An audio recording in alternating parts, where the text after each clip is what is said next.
$1 million Monopoly game piece flushed down the toilet. That was just the beginning. This is the story McDonald's never wanted you to hear. A story where the man hired to protect their most famous game became the one stealing it. For over a decade, he rigged the Monopoly game promotion, funneled millions of dollars to mobsters, friends, and desperate strangers, and made a mockery of the world's biggest fast food empire, and almost nobody noticed. There were fake winners smiling on national TV, FBI agents posing as film crews, and an investigation that was overshadowed by one of the biggest tragedies in US history. But how did a man known as the Einstein of security turn an innocent game into a $24 million heist? And just how close did he come to getting away with it all? The answer begins decades earlier, with one man, one broken dream, and one moment of temptation that changed everything. 1943, Youngstown, Ohio. Jerry Jacobson is born into a working-class family in a tough steel town, a place where pressure either makes a man or breaks him. As a child, Jerry struggles with numerous health issues, including severe allergies, which often keep him on the sidelines. As a teenager, Jerry wants more out of life. He dreams of living in a big city, and so one day, he packs up his belongings and heads south to Miami, chasing the only dream he ever truly believes in: becoming an FBI agent. He knocks on doors, fills out applications, and tries relentlessly to get hired by police departments across Florida. But his past holds him back. Years of health issues prevent him from meeting the physical demands of the job. Rejection after rejection piles up, and slowly, the dream he's clung to for so long begins to slip away. Just as Jerry is about to give up, the phone rings. It's the Hollywood Police Department in Florida. They're hiring and are willing to give him a shot. Jerry slips on the uniform with quiet pride. After years of struggle, he's made it. He's a cop and is finally on track to working his way up to the FBI. But less than a year into the job, his dream begins to crumble. Jerry gets into an altercation and breaks his wrist. He claims the injury is so severe he can no longer fire his service weapon. This makes him a liability to his team and a danger to the rest of his colleagues in the field. Not everyone believes him though. During an interview, his ex-wife suggests the injury wasn't nearly as bad as he claimed. She explains that Jerry was always trying to find a way to cheat the system. He wanted to figure out how to get paid without investing as much effort. While we were working at the Hollywood Police Department, Jerry got a broken wrist. He sustained off duty. He was in an altercation. Some sort of fight, yes. That broken wrist, he kept saying that it was broken so bad that he couldn't use it, couldn't fire his gun, but yet he would take power tools and build alternators, that kind of thing. He went out on workman's comp and then sued the city for disability. And he got a check every month and still does. Before he knew it, his law enforcement career ended before it ever truly began. Years later, another blow lands. Jerry is diagnosed with Guillain-Barré syndrome, a rare neurological disorder where the body's immune system attacks its own nerves. The disease hits hard. He is left paralyzed, unable to perform even the simplest tasks. The weight of his condition pushes Jerry into a deep depression. His wife, at the time, takes a leave of absence from work to care for him, tending to his every need as she slowly nurses him back to health. Day after day, she bathes him, feeds him, and helps him regain some sense of normalcy. By 1981, they relocate to Atlanta, hoping a change of scenery might bring a fresh start. By this time, Jerry has partially recovered, though occasional flare-ups force him to walk with a cane. After bouncing between a series of odd jobs, Jerry eventually secures a position in security at a company called Simon Marketing. Simon Marketing was in charge of managing McDonald's $500 million Monopoly game promotion, one of the most high-profile marketing campaigns in the country at the time. This time, Jerry makes it count. He shows up early, works hard, and quickly earns trust. The executives at Simon are impressed by Jerry's diligence and work ethic, and so they offer him a position, head of security, a decision they would later regret. The job pays $70,000 a year, nearly 6 times what he earned as a cop. The salary makes up for the fact that he doesn't have a badge anymore. Unbeknownst to him, Jerry's new job would bring him closer to more money than he'd ever dared to imagine. In this new role, Jerry oversees every detail of security, with one critical responsibility: protecting the integrity of the McDonald's Monopoly game. Jerry is obsessive and meticulous, the kind of man who checks employees' shoes to make sure no one smuggles out game pieces. He files reports over minor infractions, cracks down on any carelessness, and quickly earns a reputation as a no-nonsense security chief. And his airtight security measures earn him a nickname: the Einstein of security. To ensure the game pieces are securely delivered to McDonald's stores across the US and Canada, Jerry is required to travel with an independent auditor at all times. Jerry is the model employee. His bosses couldn't have been any happier. But what happens next completely changes everything. One day, during a routine prize draw, Jerry is in the room when the supercomputer randomly selects a store in Canada to receive the next $1 million winning game piece. But with a few keystrokes, an executive switches the winning location from Canada back to the US. Jerry doesn't say a word, but his mind races as he realizes the game is rigged. Not long after that shocking discovery, Jerry attends a family reunion. Amid the laughter and clinking of glasses, he quietly pulls his stepbrother, Marvin Braun, aside. Jerry lowers his voice and makes an offer that sounds too good to be true: a $25,000 winning McDonald's Monopoly game piece. All Marvin has to do is claim the prize and they'll split the money. Marvin hesitates. The idea is risky, but the thought of a life-changing payday with no strings attached is too tempting to resist. After all, he thinks, it's a victimless crime. McDonald's is going to give away the money anyway. The very next morning, Marvin calls the number on the back of the winning piece and is instructed to mail it to the McDonald's headquarters. In the days that follow, anxiety gnaws at him. What if they're caught? What if this destroys everything he's worked for? But then the check arrives in his mailbox. It works. Marvin becomes the first fake winner, and Jerry walks away with something far more valuable than money: confidence, that if done right, his scheme could make him a very rich man. But Jerry isn't satisfied with just one success. Before going all in, he decides on another trial run. One evening, while chatting with his local butcher, Jerry casually mentions that he's responsible for safeguarding the McDonald's Monopoly game. The butcher chuckles. "Man, I wish I could be a winner." Jerry smirks. "I can make that happen," he says. The two strike a deal. For a $10,000 winning game piece, the butcher agrees to pay Jerry $4,000. But Jerry insists on one condition. Someone other than the butcher himself must claim the prize. It's his way of keeping the scam untraceable. The plan goes off without a hitch. Another win, another payout, and with 2 successful trials under his belt, Jerry is ready to dive in, head first. Years later, Jerry and Marvin are out to dinner on a double date with their wives. As the women chat over appetizers, the brothers excuse themselves and step into the restroom. Inside, Jerry pulls a $1 million game piece from his jacket.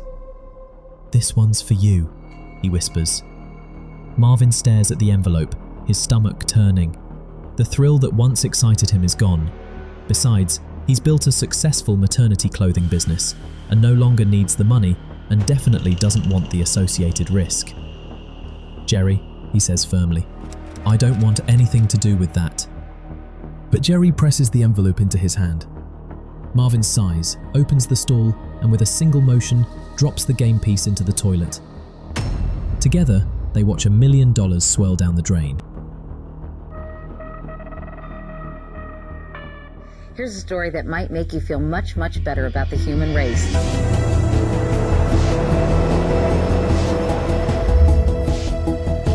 St. Jude Children's Research Hospital in Memphis has received a very unusual gift. A wonderful anonymous donor mailed a Monopoly game piece. And right here in the middle of it was a little winning ticket of $1 million.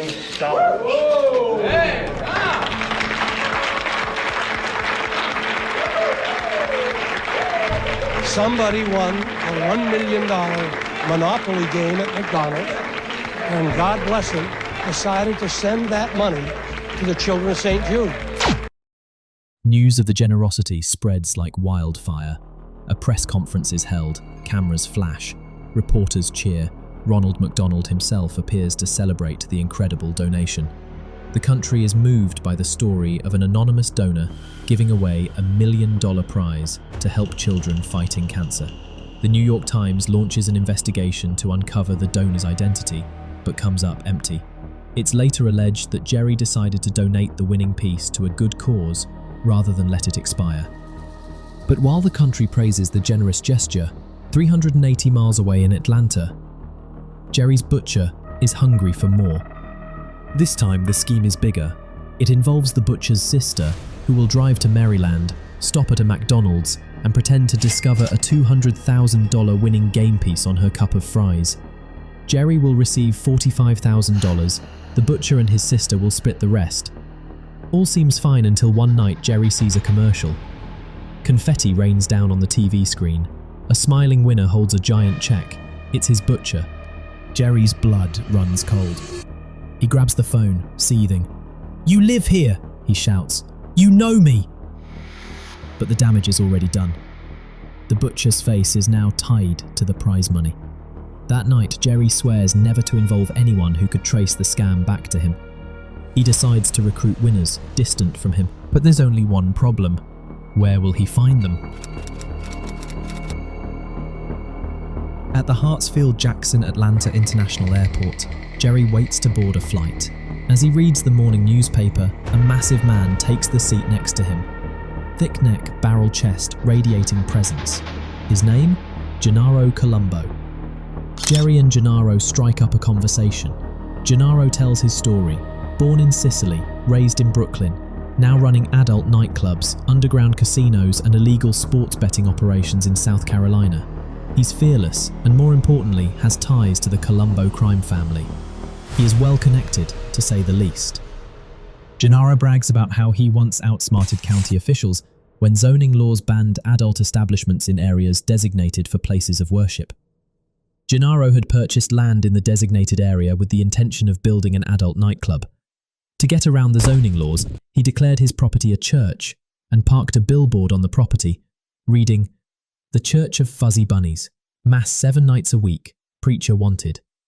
During an interview, when confronted by an upset caller, this is how he claimed to have gotten the idea. And you're next on the line with Jerry Colombo. Go ahead. Go ahead, Marianne. Yes, I think what you're doing is abomination to God, and it's wrong in the eyes of God, and really it's wrong in morals too. All right. Thank you. Well, I guess God hasn't talked to you lately. He came to me in a dream a couple of weeks ago, and he told me what I'm doing is fine. You say that with somewhat of a smirk on your face. I mean, you had to have. I did have a dream one night. That's why. Why, we all have dreams. I don't know if it's divine or religious. This one was divine. To Jerry, Gennaro is exactly what he needs. A bold, resourceful partner. He lets Gennaro in on the Monopoly scam. Gennaro's eyes gleam. He wants in. By November of that year, Jerry hands Gennaro his first prize, a winning ticket for a brand new Dodge Viper. Gennaro can't fit behind the wheel though, so he takes a cash prize instead. A partnership is born, one that will push the scam to new heights. Gennaro's wife, Robin Colombo, is just as sharp as he is. The two met at a convenience store she worked at, fell hard for each other, and married quickly, despite disapproval from both families. Robin's father, William Fisher, saw Gennaro as a thug. Gennaro's family, on the other hand, wanted a traditional Italian wife for him. Robin was far from that. Soon after they were married, Robin and Gennaro celebrated the birth of their son, but what should have been a moment of pure joy quickly became another source of tension. A bitter disagreement over the baby's name deepened the rift between Robin and Gennaro's parents. They insisted the boy be named after Gennaro's father, an Italian tradition they considered sacred. But Robin, fiercely independent, was far from thrilled by the idea. The tension between the two families would later bring an interesting twist to the story, but more on that later. To win William over, Gennaro offers him a $1 million game piece. Though hesitant at first, financial hardship forces William to accept it. He claims the prize on camera, and later, during an interview, his nervousness is barely concealed. Okay, why don't we go back to that day that you won in New Hampshire, and can you just sort of describe the day for us, what you were doing in the morning and at work, and then... It was a summer day. No, I wasn't working. It was Sunday, as a matter of fact.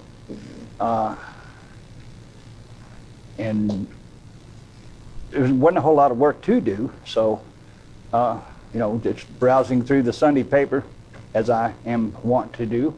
Gennaro goes on to recruit a string of winners, mostly friends and family. One of his recruits is Gloria Brown, a single mother barely able to provide for her son. Gennaro convinces her to take out a mortgage, just to pay him a hefty sum of $120,000 up front, in exchange for a $1 million game piece. At the time, McDonald's dispersed the winnings in $50,000 payments over 20 years. Gloria got the short end of the stick, as she was responsible for paying the taxes on the winnings. As a result, Gloria's financial situation goes from bad to worse. For a while, the scam runs smoothly. Jerry's richer than ever, Gennaro gets his cut, everyone's happy until tragedy strikes. May 7th, 1998. Robin and Gennaro are driving back from inspecting a piece of land near the Georgia state line. Robin's behind the wheel, Gennaro in the passenger seat, and their son in the back. As they merge onto the freeway, a tractor-trailer blocks Robin's view. She punches the gas, and suddenly, a Ford F-150 slams into their SUV, dragging it 250 feet, before crashing into a concrete wall. Gennaro pulls himself from the wreckage, but Robin and their son are trapped. Emergency crews rush in with the jaws of life. Gennaro is badly injured and ends up in the ICU. 2 weeks later, he's gone. Jerry is devastated. His most trusted recruiter, the backbone of his operation, is dead. But even in grief, Jerry is determined to keep the scheme alive. A few months after Gennaro's death, Jerry boards a cruise ship in London. He's restless, weighed down by the loss of his partner and the uncertainty of what comes next. But fate has a way of stepping in. This time, in the form of a handshake. On board, Jerry meets a smooth-talking businessman with ties to the trucking industry and connections that run deep. Through this new relationship, Jerry is introduced to a man who will add a layer of sophistication to the scam, AJ Glom. AJ is charismatic, clever, and knows how to make money outside the lines. He isn't new to crime. But ironically, just like Jerry, he once dreamed of wearing a badge himself. The badge was once within reach, but he blew his chance. I had a starter pistol at a party. We were messing around. Somebody got in a fight or something, and I think I shot the pistol into the ground or something. And so the police came, and that was it. What follows is a slow-motion collapse of his world, one job after another, each ending the same way, with AJ walking out, pink slip in hand. With every failure, his world shrinks. With every closed door, another piece of his pride falls away. Until finally, he snaps. If the world won't let him wear the badge, he'll stop pretending he deserves one. He turns to crime. AJ is once caught moving pure cocaine on a flight from Miami to Dallas. When the heat comes down, he skips bond and disappears into Europe for 16 months, before finally returning to serve a 12-year prison sentence. When AJ joins Jerry, the scam transforms. Instead of waiting for the slow drip of annual payouts, AJ introduces a clever twist. He recruits an annuity broker to buy out future winnings up front. This results in instant cash for the winners. No paper trails, no waiting. But while the scam continues to grow, back at the FBI field office in Jacksonville, Florida, an anonymous caller drops a bombshell tip. The McDonald's Monopoly winners are all staged, and many of them are related. At first, the FBI doesn't act. The office is swamped with healthcare fraud cases, and this sounds like a corporate headache rather than a federal crime. But a newly hired agent, Doug Matthews, is itching for something more exciting than insurance fraud cases. He takes the tips seriously and eventually convinces his bosses to start an investigation. The FBI convinces McDonald's to launch one more promotional cycle of the Monopoly game, but this time they'll be watching. They name the investigation Operation Final Answer, a nod to the hit game show Who Wants to Be a Millionaire. Is that your final answer? What? No! Between 1998 and 2000, AJ recruits at least 10 fake winners. Among them, his friend Michael Hoover. Michael was a casino pit boss who had recently filed for bankruptcy. One day, Michael called McDonald's to claim a $1 million prize, but by then, the FBI was already onto him. They set up a sting operation, sending agents disguised as a McDonald's film crew to his home under the pretense of filming a winner's interview. Nervous and fidgeting, Michael spun his story. How while he was at the beach, a People magazine he was reading slipped into the water, prompting him to buy another copy, where he supposedly found the winning piece. The crew listened closely as he incriminated himself on camera. Michael didn't know it yet, but he had sealed his fate. Through wiretaps, fake interviews, and meticulous tracking, the FBI builds their case against Michael and other recruits.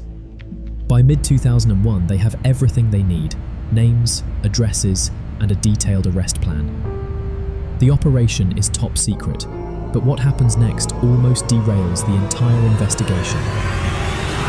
In South Carolina, at the offices of the Greenville News, a young reporter by the name of John Boyanowski sifts through a stack of faxes on his desk. Most are routine press releases, but one catches his eye.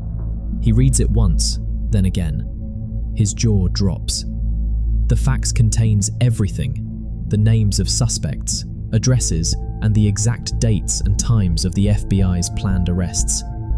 It should have been sent to the Greenville Police Department, but a simple clerical error resulted in it being sent to the newsroom instead. John assumes the story is already breaking nationwide, but when he checks the major outlets, the Washington Post, New York Times, Wall Street Journal, no one has it. He has the scoop of a lifetime. He races to his editor, heart pounding, but instead of printing the story, the editor directs him to call the FBI. Doug Matthews is stunned. The entire operation is at risk because of a single misdirected fax. Two agents immediately rush to South Carolina, sit down with the newsroom editors, and strike a deal. If you hold the story until after the arrests, we'll give you an exclusive inside look at the operation. The editors agree. Crisis averted, just barely. At dawn, FBI agents fan out across the country to arrest the suspects. In Georgia, agents creep up the driveway of a red brick home. The sun hasn't risen yet. The knock on Jerry's door is quiet but firm. When he opens it, he's immediately handcuffed. The man once hailed the Einstein of security is now under arrest for conspiracy to commit mail fraud.